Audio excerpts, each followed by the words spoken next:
All right, guys, we're ready to move on now, and I'm just making sure with my Screencastify tools that my voice is not so loud in your ear there. I hope that I've addressed that. And we are moving on with another prompt that you were assigned. Now, at this time on the quiz, I was able to randomly assign prompts. So if you didn't get the one that I went over last, don't worry. We're going to go over all three of them as a way to review, okay? I hope that you guys can see using this image here that this is the Roman head of a Roman patrician, the portrait bust of a Roman patrician. This guy, veristically carved, is like a record of history, right? So we already know right off the bat, given that image, we're probably going to be talking about the historical past. But let's get into this now, and I'm going to position this, and hopefully it'll be clear enough that we can read it all the way through. There we go. All right, so it's a little blurry at the top. So this is a cheap camera, so we'll just make it work. All right, so guys, let me get a better pen. The blue is a little heavy on that stuff. Maybe orange will be a little bit better. And what we're reading, we start off with in that prompt, cultures across time engage specific visual approaches to capture and to record details from history so that they may be remembered by generations to come as expressions of a shared cultural identity. All right, we basically have read this. We now know we're talking about recording history and the different ways that we want to remember different things when they're no longer with us, right? The work shows an object from the image set that makes a visual record of history for its patron and its culture. Select and identify another object that serves as a visual record of history, reaffirming a specific cultural identity. Okay, so there's going to be like a right turn into talking about cultural identity somewhere along the way as to why these artworks that are selected reflect their culture. All right, we'll keep reading. You may choose from the list below, or you may select any other relevant work from the ancient Mediterranean, Africa, or the indigenous Americas. Okay, so they're giving you a specific list here. And if you go off list, this is incredibly important. I would rather that you stick with the list that we're going to see here in just a second. But the idea is that they're giving you parameters. If you choose something from early Europe or America, or later Europe or America, or global prehistory, heaven forbid, then you wouldn't get any points for this essay. Okay, so let's just mark that. We'll come back to that. If we want to go off record, I think we're going to have enough to use at the bottom of the page. All right, describe the visual characteristics of the work. All right, we're getting into questions. Let's just mark this at the bottom. We have Lukasa, the memory board. We have the calendar stone from the Mexica culture.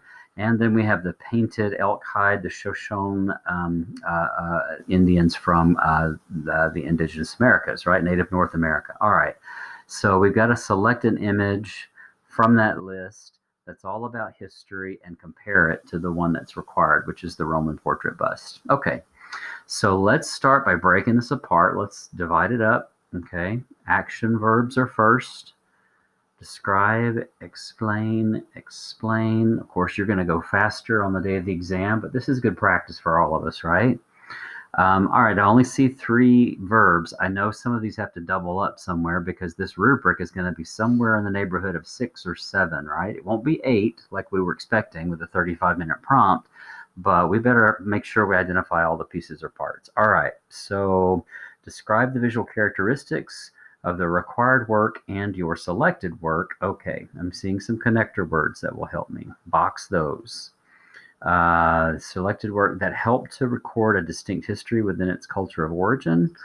Okay, whenever we use the word distinct, we basically have to be very specific. Okay, we have to basically say, okay, if you were to say something like this records history for anyone who wants to remember it, you're not being very specific about what kind of history. Is it political history?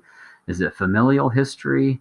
Is it a special event that's being commemorated? I mean, you really need to be distinct there if you're going to see that word, okay? But moving on, for your selected work and for your required and selected work, explain one difference or one similarity. I get to choose in how, that's a big word.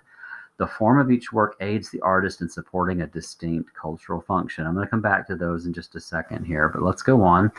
Why is a good word. We're talking probably about context, I bet you there. Oh, there it is. Context or citing of these works further supports the idea of a shared cultural identity.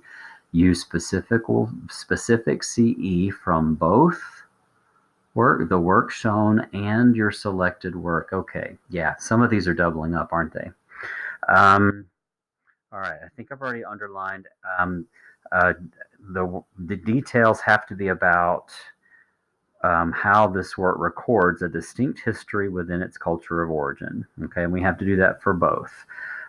For your required and selected work, explain one difference or similarity and how the form, oh, there we go.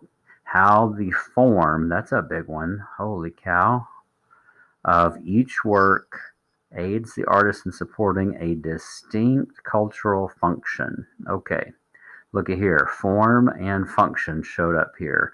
So we are basically in that situation of tying how the thing looks to what it's actually supposed to do. So that's why that gets a double underline for Mr. J. You can't use content at this point. It has to be about the elements of art or the principles of design. So you've got to be specifically looking at visual form when you look at your artwork or think of them in your head. Move on. Explain why the original context or citing of these works further supports the idea. Okay, citing, context. Yeah, they're being real specific. Where did we see this originally? That's what they want you to focus on. Okay. How the work further supports the idea of a shared cultural identity. All right. How does it support the idea? I guess what they're saying is, look, this is from a culture. How would people in that culture know what was to be interpreted by looking at that artwork? I know with the Maganes, these veristic portraits, the more of them you had, the more esteemed you were, more likely you were to get a seat in the Senate, right? Um, so if you didn't have any, that was a bad thing. That's a cultural interpretation. So we might come back to that later. It says use specific CE from both the work shown. All right. So now we go back and we label, all right, with VE. That could be content or subject matter. There go the dogs. Down below, it could be it's got to be the form, right? So we have got to make a note with form, okay? Not with VE or CE or anything else, right? We could say down here, all right, we have contextual evidence. So now we know what gets us the points. That's really specific there. So don't overlook those little details, okay? How many tasks do we have? Describe the visual characteristics of the work, of the required work, and your selected work. That's T1, T2, okay? For your required and selected work, explain one difference or one similarity in how the form of each work. I think that's going to be your T3.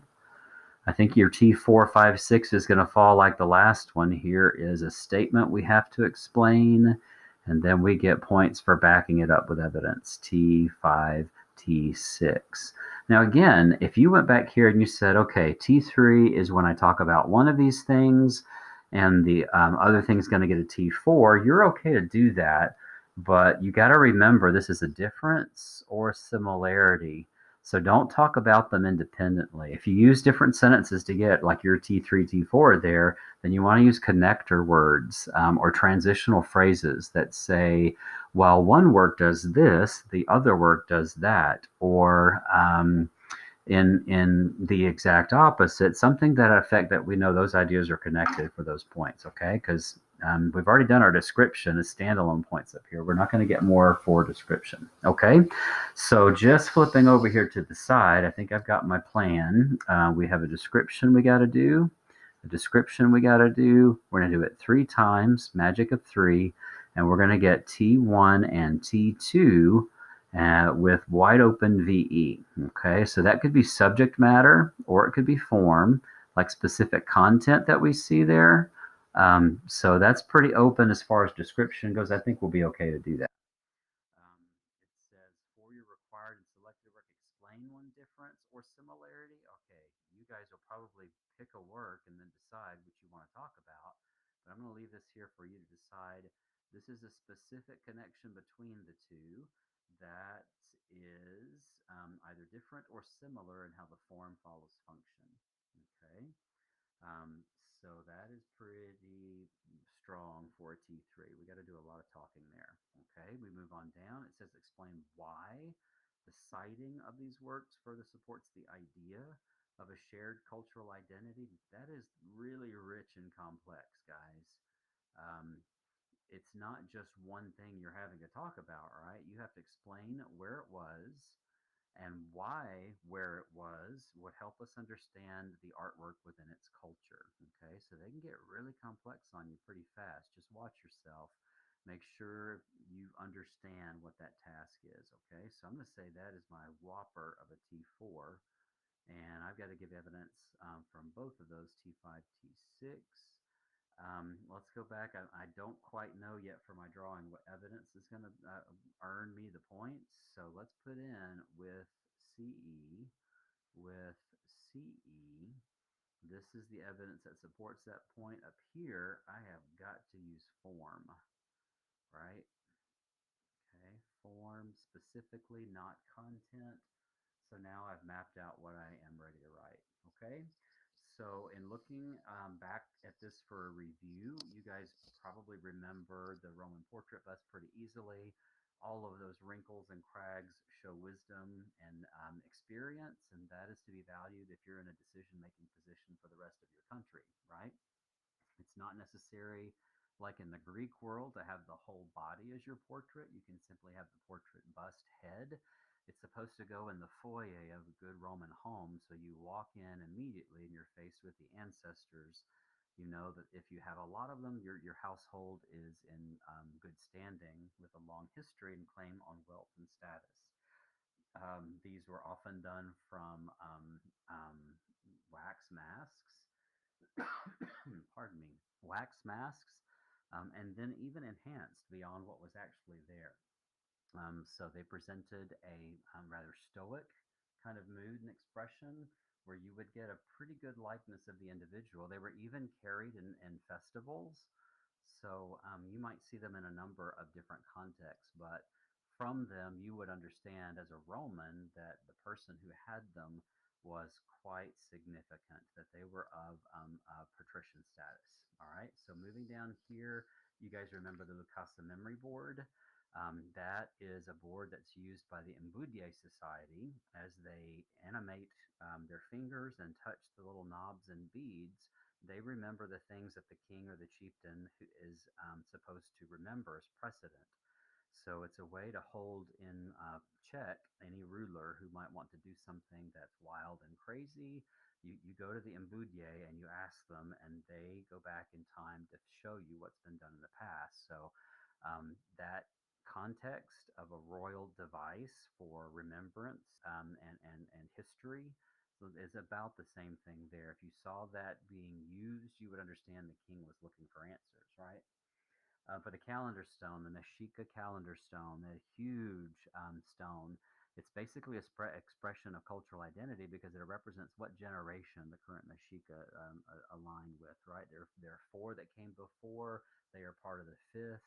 What you see all around is an image of the months and days of the year. We see gods on that thing as well, too.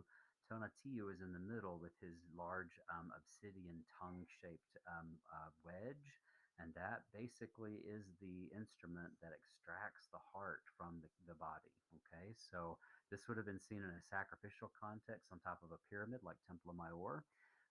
So it gives you an idea that this was supposed to be used as a form of cultural expression tied to the idea of reciprocity. No new growth comes from anything until you give something back.